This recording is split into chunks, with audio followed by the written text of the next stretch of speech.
Welcome friends to our BK School of Science. Here we are doing a question. Question is 3 to the power x equal to x to the power 9. Find x integer. मतलब x क्या है? Integer. ऐसा x का value निकालो जो integer होता है. ये मैथ्स ओलंपियाड के लिए एक बेसिक क्वेश्चन है. ओलंपियाड के लिए है. जो ओलंपियाड के नहीं है, जिसको मैथ क्विज अच्छा लगता है, मैथ में दिमाग खपाना अच्छा लगता है, मैथ जिसका कोर सब्जेक्ट है, इंटरेस्टेड एरिया है, वो इसको सोल्व कर सकते हैं. ठीक. अभी इस क्वेश्चन को लेवल देखो, दो तरह के लेवल है. एक है बिलो टेंथ स्टैंडर्ड के पहले वाले बच्चों के लिए. एक है अबव 10th, मतलब जो 11th-12th के लिए है. दो इसको दोनों तरह से बना सकते हैं. अभी जो मैं बता रहा हूं ये क्वेश्चन को सोल्व करने की कोशिश कर रहा हूं, ये 10वीं क्लास तक के बच्चे कैसे सोल्व कर सकते हैं उसके लिए. यानी कि ये ओलंपियाड का क्वेश्चन है अगर आपको 10th से पहले का जो ओलंपियाड है, 7वीं 8वीं 9वीं उस क्लास के लिए. ठीक. इसीलिए मैंने यहां लिखा find x such that x is integer. X क्या है? इंटीजर है. X is integer.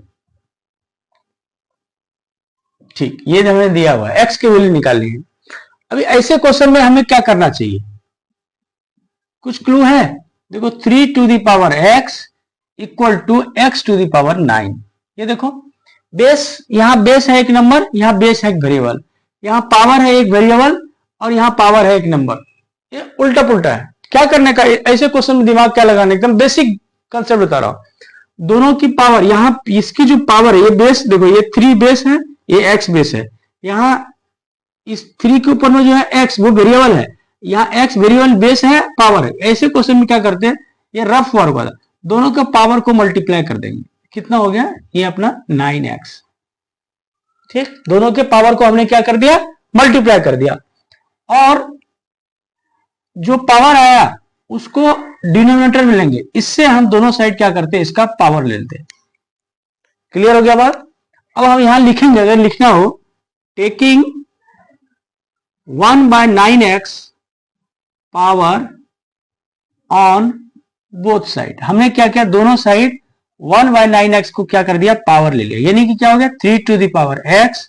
ऊपर में पावर कितना हो गया? 1/9x. 9x मतलब 9 इंटू एक्स. ठीक.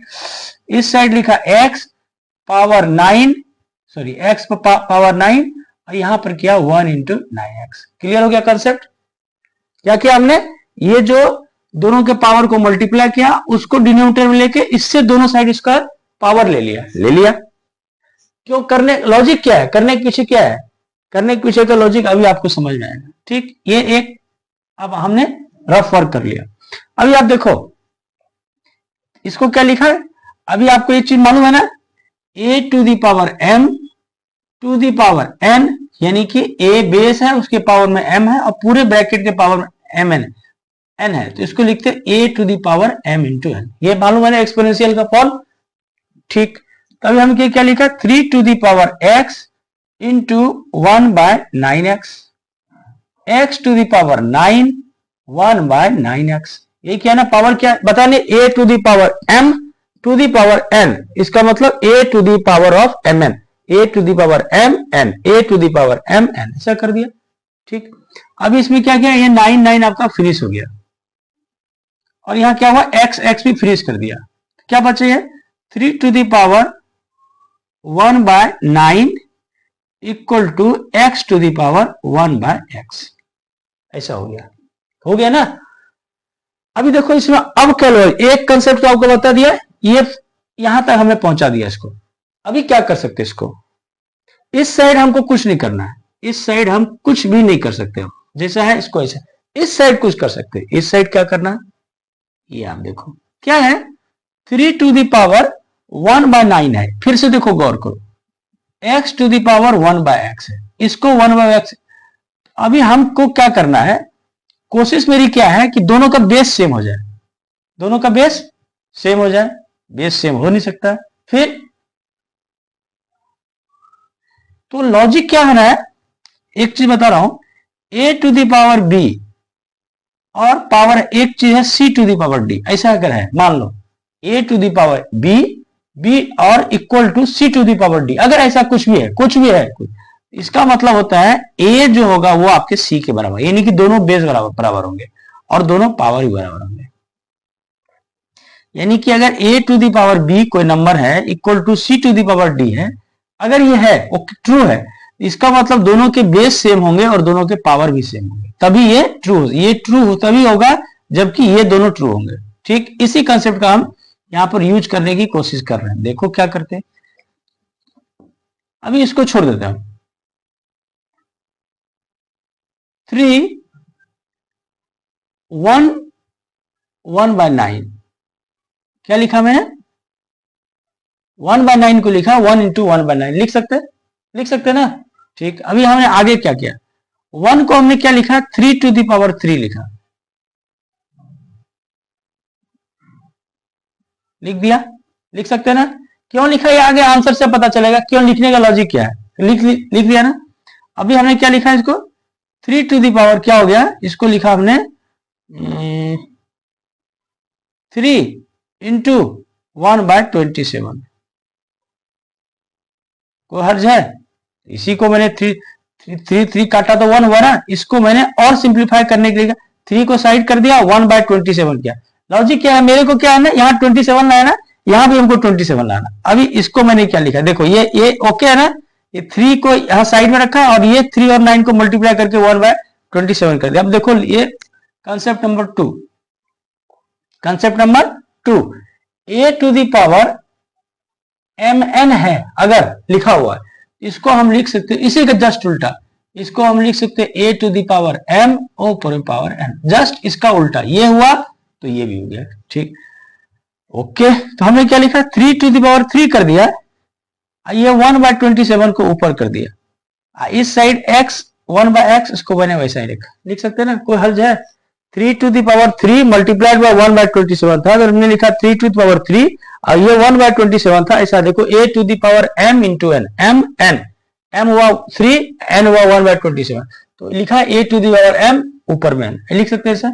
अब 3 टू दी पावर क्यूब, इसका मतलब 3 3 9 3 27, 3 का क्यूब कितना हुआ, 3 टू दी पावर क्यूब का वैल्यू कितना निकला 3 इंटू 3 इंटू 3, यानी कि हो गया 27।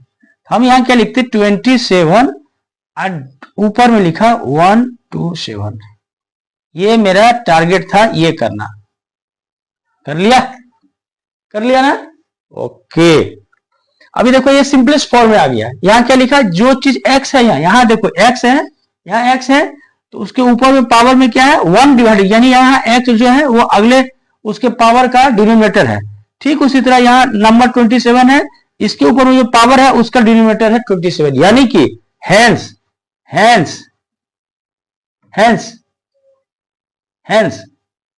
अब देखो ये भी बराबर होगा ये, यानी कि 27 पर power 1/27 equal to x by 1/x, इसका मतलब ये जो x है बेस, ये बराबर होगा, यानी कि x इक्वल टू 27।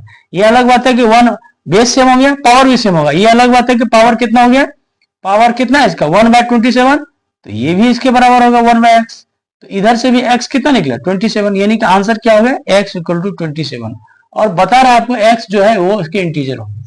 ठीक, मैंने आपको बताया कि ये क्वेश्चन को दो तरह से, अगर 11वीं 12वीं ग्रेजुएशन के बच्चे हैं उनका बनाने का तरीका अलग होगा, आप बिलो 10th के जो ओलंपियाड के क्वेश्चन होंगे उसमें ऐसा बनाओ, नम मार्क्स मिलेंगे।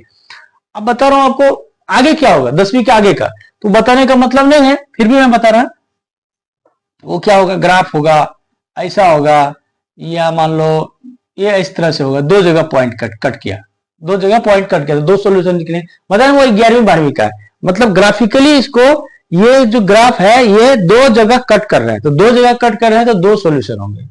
ठीक, तो उस लेवल तक अपने को जाना है, अपने को सीधा बोल रहा है इंटीजर निकालना है, आपके बिलो 10th के लिए ठीक इसी तरह आप करो, एकदम वैलिडेटेड है, इसको कोई एरर नहीं कर सकता। ठीक, लिख दिया है एक्स इज इंटीजर। इस क्वेश्चन को एकदम अच्छे से समझो, क्या क्या मैंने किया, लॉजिक पहले ये किया, क्यों किया, क्योंकि ऐसे ही करना पड़ता, और कोई उपाय नहीं है, क्योंकि नंबर के ऊपर वेरिएबल के ऊपर नंबर, दोनों को मल्टीप्लाई किया, उसके डिनोमिनेटर से मैंने इसको पावर किया, पावर करते करते बात आ गई यहां तक, एक स्टेप कंप्लीटेड। अब जो एक स्टेप कंप्लीटेड, इससे हमारा सॉल्यूशन है, हमारा टारगेट ये था कि कोई चीज ऐसा हो जिसके ऊपर में पावर वही हो, मतलब कोई नंबर मुझे ऐसा लेना था, जैसे मान लिया a, ऐसा इसको इस फॉर्मेट में हमको लेके जाना था कि a पर पावर 1/a हो, क्यों, यहां पर x टू दी पावर 1/, इस तरह से हमको करना था, ये इसके लिए मैंने इसको 1 ट्रीट किया, 1 इंटू 1/9, 1 को फिर मैंने लिखा 3/3। अब मेरे दिमाग में आ गया, ये देखो 3 और 9 27, और 3 को इससे करेंगे 27। मेरा टारगेट जो था ये इस तरह से फुलफिल होगा। ठीक, उम्मीद करते हैं ये वीडियो बहुत अच्छा लगा आपको। इसको आप एकदम बारीक से समझ के पूरा मिटा दो, पेज फ्रेश पेज लो, फ्रेश पेज पे फिर से यहां से यहां तक बनाने की कोशिश करो। ठीक है, ये आपको अच्छे से समझ आएगी, इंटरेस्टिंग प्रॉब्लम है। ठीक, तो सब्सक्राइब करो, लाइक करो, शेयर करो, ये तो आपको बताया है। ओके, फिलहाल के लिए थैंक यू।